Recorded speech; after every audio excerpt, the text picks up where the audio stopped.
પસાર થતો દિલ્હીથી મુંબઈ માટે સેતુ સમાન સ્ટેટ હાઈવે નંબર 5 ભારે બિસ્માર હાલતમાં જોવા મળી રહ્યો છે। ખાડાઓના કારણે વાહન ચાલકોને અકસ્માતનો ભય સતાવી રહ્યો છે, તો બીજી તરફ વડોદરાથી શામળાજી સુધી અને મહીસાગર જિલ્લાની હદ પૂર્ણ થાય ત્યાં સુધી 2 ટોલ ટેક્સ ઊભા કરાયા છે। વાહન ચાલકો પાસેથી મસમોટા ટોલ ટેક્સ લેવા છતાં સમારકામ ન થતાં વાહન ચાલકોમાં રોષની લાગણી જોવા મળી। હાઈવે ઓથોરિટીએ ટોલ ટેક્સ ઉઘરાવીને લોકોને સારા રોડની સુવિધા આપવામાં ઊણું ઉતર્યું છે।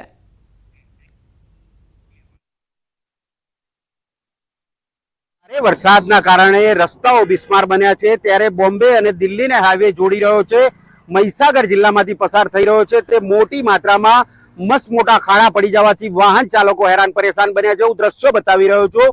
આ છે લુણાવાડાથી લીંબડિયાને જોડતો જે રસ્તો છે, ત્યાં આગળ મોટા મોટા ખાડા પડ્યા છે। દ્રશ્યો જોઈ શકો છો કે મોટા મોટા ખાડા અહીંયા જોવા મળી રહ્યા છે। દ્રશ્યોમાં જોઈ શકો છો કે વાહન ચાલકો પણ ખાડાની અંદરથી પસાર થઈ રહ્યા છે, મહા મુસીબતે અત્યારે પસાર થઈ રહ્યા છે। મોટો અહીં ટોલ પણ આવેલો છે, ત્યારે મોટા મોટા ટોલ ભરીને પણ જે ટ્રક ચાલકો છે, વાહન ચાલકો છે, તેમને મહા મુસીબતે નીકળવું પડી રહ્યું છે। કેટલાક લોકો છે આપણી સાથે, તેમની સાથે સીધી વાત કરીશું। કાકા, શું કહેશો? મોટા મોટા ખાડા પડ્યા છે, ભારે હેરાન પરેશાન થવું પડી રહ્યું છે, શું કહેવું પડ્યું? શું કહેશો? અત્યારે બાઇક લઈને નીકળ્યા તો એ મોટા મોટા ખાડા પડેલા છે, અને અત્યારે છેક અહીંથી લુણાવાડાથી છેક બાબલિયા ચોકડી બધા મોટા મોટા ખાડા પડેલા છે। અત્યારે બાઇક ચલાવી એ ખાડામાં પડે તો એ નાના છોકરાને વાગે ને એ રીતે એ ખાડા સાહેબ। કેટલીય વાર અકસ્માતો પણ થાય છે, ખાડાની અંદર પડે, પંચર થતું હોય છે, એવી કોઈ ઘટના સામે આવી છે તમારે? હા, ગાડીઓ પંચર પડે, બાઇકો વાળા મોટા ખાડામાં પડે તો બી સ્લીપ થઈ જાય ને એ રીતે બધા પડ્યા જ કરે છે। જી બિલકુલ થી બાઇક ચાલકો હેરાન પરેશાન બન્યા છે ખાડાને લઈને। અન્ય એક વાહન ચાલક છે, તેમની સાથે સીધી વાત કરીશું। શું કહેશો? મોટા મોટા ખાડા પડ્યા છે, કેવી હેરાન પરેશાની પડી રહી છે? ટ્રેક્ટરો પંચર પડી જાય ને આમાં હરકો હેંડતો નથી, બરાબર ચાલતું નથી, આવા મોટા મોટા ખાડા પડી ગયા। કેવી માંગ છે? કેવી રીતે? શું કહેશો? ખાડા ભરાઈ જાય તો સારું, આપણે તો હેરાનગતિ નહીં થાય માણસોને, ડ્રાઈવરનો ને ટ્રેક્ટર બેક્ટર અમારા પંચર થઈ જાય છે। મોટા મોટા ટોલ નાકા ભરી અને જે વાહન ચાલકો નીકળી રહ્યા છે તેને લઈને લોકો પણ એક બાજુ રોષ જોવા મળી રહ્યો છે, જેથી કરીને તાત્કાલિક ધોરણે આ ખાડા પૂરવામાં આવે તેવી લોકો અને વાહન ચાલકો માંગ કરી રહ્યા છે।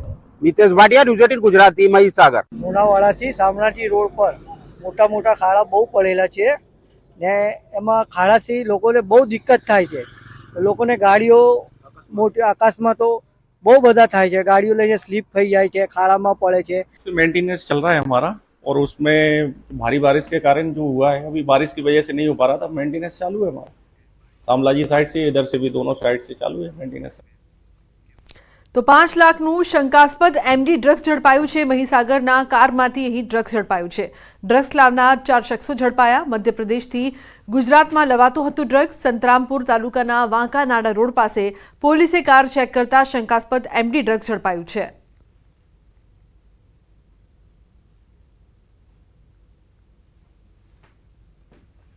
તો આ ડ્રગ્સ ક્યાંથી આવતું હતું તેને લઈને તમામ કાર્યવાહી કરવામાં આવી રહી છે। નશાનો કાળો કારોબાર હજુ પણ યથાવત જોવા મળી રહ્યો છે। 5 લાખનું શંકાસ્પદ એમડી ડ્રગ ઝડપાયું।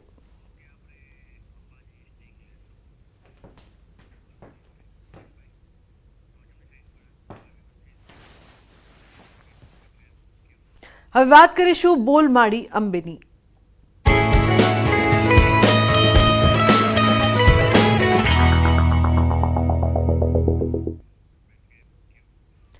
તો અંબાજી પગપાળા જવા નીકળ્યો સંઘ। એક જેવા વિશેષ પોશાક સાથે માતાજીના ગુણગાન ગાતા ભક્તો ઉમટ્યા છે।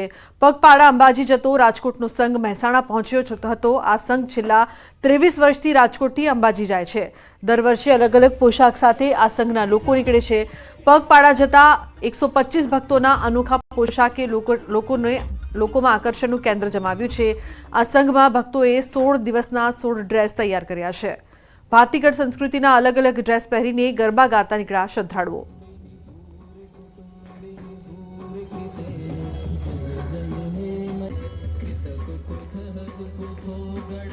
આ સંસ્કૃતિ એ છે કે ભાઈ આપણે માતાજીના પ્રસંગમાં જઈ રહ્યા છીએ। આજ તમારા કે મારા લગ્નના પ્રસંગમાં ગયા હોય તો કોઈ આ જેવા તેવા કપડાં આવે તો આપણને ખુદને નથી ગમતું, તો આ તો જગતજનની માં અંબાના પ્રસંગમાં જવું છે। આજે આપણી ભાવના પ્રગટ કરીએ છીએ। તો અંબાજીમાં ચાલતા ભાદરવી પૂનમના મેળા માટે દૂર દૂરથી પદયાત્રીઓ માં અંબાના દર્શન માટે પહોંચી રહ્યા છે। મહેસાણામાં વિજાપુર ધારાસભ્ય પણ આ પદયાત્રીઓની સેવામાં જોડાયા. ધારાસભ્ય સીજે ચાવડા ભક્તોની સેવામાં જોડાયા છે. ખેરાલુ ખાતે કેમ્પમાં ધારાસભ્યએ પદયાત્રીઓને ગોટા પીરસ્યા. હું પણ આ પદયાત્રામાં મારા ગામમાંથી જ્યારે 2000ની આજુબાજુની સાલમાં 5 વર્ષ સુધી પદયાત્રામાં જોડાઈને પદયાત્રા દ્વારા અંબાજી પહોંચેલો છું. તો ભાદરવી પૂનમના મેળાને લઈને અંબાજી જતા માર્ગો પર સેવા કેમ્પો ધમધમી રહ્યા છે. ત્યારે ખેરાલુના એક સેવા કેમ્પ સેવાની સાથે સાથે અંગદાનની જાગૃતિ પણ ફેલાવી રહ્યો છે. છેલ્લા 15 વર્ષથી આ કેમ્પ યોજાઈ છે, પરંતુ છેલ્લા 2 વર્ષથી આ કેમ્પમાં અંગદાન માટે જાગૃતિ આવે તે માટે પ્રયત્નો કરાઈ રહ્યા છે. આ સંવેદના સેવા કેમ્પ જે અંબે મિત્ર મંડળ દ્વારા ખેરાલુ ખાતે આયોજિત કરવામાં આવ્યું છે અને અંગદાનને થીમ બનાવીને આ સેવા કેમ્પ કર્યું છે. આ ખૂબ સારી છે, કારણ જાગૃતિના અભાવમાં અત્યારે અંગદાનનો જે રેટ જોઈએ એ આપણા દેશમાં નથી. લગભગ 20 લોકો અંગોની પ્રતીક્ષામાં દમ તોડી દે છે, એટલે 20 લોકો મરી રહ્યા છે. છેલ્લા 15 વર્ષથી સતત આ સેવા કેમ્પ કરવામાં આવી રહ્યો છે. બારકોડ સિસ્ટમથી અને ઓનલાઈન રજીસ્ટ્રેશન, કે અંગદાન કરવું તો કઈ રીતે કરવું, એની કઈ સિસ્ટમથી ક્યાં આપણે રજીસ્ટ્રેશન કરી શકીએ, એની માહિતીઓ અને અંગદાન કરવાના ફાયદા શું છે અને કઈ રીતે કરી શકીએ એ લોકોને જણાવીએ છીએ. અને અમે જે ધારતા હતા એના કરતાં પણ ખૂબ સારી રીતે લોકોનો પ્રતિસાદ મળી રહ્યો છે. તો બુલેટિનમાં હાલ બસ આટલું જ. તમામ મહત્વપૂર્ણ સમાચાર માટે આપ જોતા રહો ન્યૂઝ 18 ગુજરાતી. નમસ્કાર.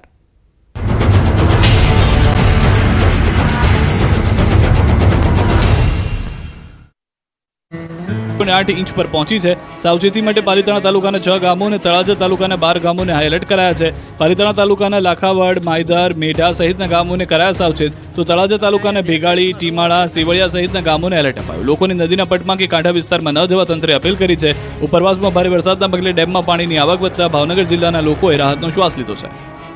રાજકોટમાં ગટરના તૂટેલા ઢાંકણાથી 2 વ્હીલર સ્લીપ થઈ 15 ફૂટ ઢસડાયો. પ્રૌઢને ગંભીર ઈજા થતા 9મા દિવસે મોત.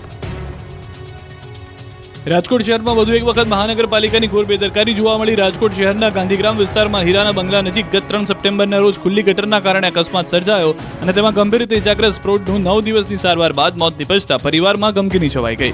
જે ઘટનાના સીસીટીવી ફૂટેજ પણ જોવા મળ્યા છે, જેમાં ગટર ઉપરથી 2 વ્હીલર પસાર થતાની સાથે જ સ્લીપ થઈ 15 ફૂટ જેટલું ઢસડાતું જોવા મળે છે. રાજકોટ શહેરના વોર્ડ નંબર 1માં હીરાના બંગલા નજીક તૂટેલા ગટરના ઢાંકણાએ એક વ્યક્તિનો ભોગ લીધો. રાજકોટના ગાંધીગ્રામ વિસ્તારમાં રહેતા અને પ્રેસ એજન્સી સાથે સંકળાયેલા વનરાજસિંહ ઉદયસિંહ જાડેજા ગત તારીખ 3 સપ્ટેમ્બર 2024ના રોજ વહેલી સવારે પોતાના ઘરે પરત આવી રહ્યા હતા. ત્યારે અચાનક હીરાના બંગલા નજીક પહોંચતા પોતાનું બાઇક ગટરમાં તૂટેલા ઢાંકણામાં આવી જતા સ્લીપ થયું અને તેના કારણે તેઓ ગંભીર રીતે ઘાયલ થયા. જે બાદ તેઓને સારવાર અર્થે હોસ્પિટલ ખસેડવામાં આવતા 9 દિવસ બાદ ગઈકાલે તેઓનું મોત નિપજતા પરિવારમાં કલ્પાન છવાઈ ગયો.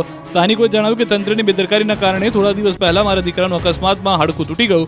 સમગ્ર મામલે કોંગ્રેસના મહિલા અગ્રણી ગાયત્રીબા વાઘેલાએ નગરસેવક, ડ્રેનેજ વિભાગના અધિકારી સહિતના રાજીનામાની માંગ કરી છે. વડોદરામાં મગર નીકળવાનો સિલસિલો યથાવત છે. કમાટી બાગની ઝાડીઓમાં ફસાયેલા મગરનું રેસ્ક્યુ કરાયું.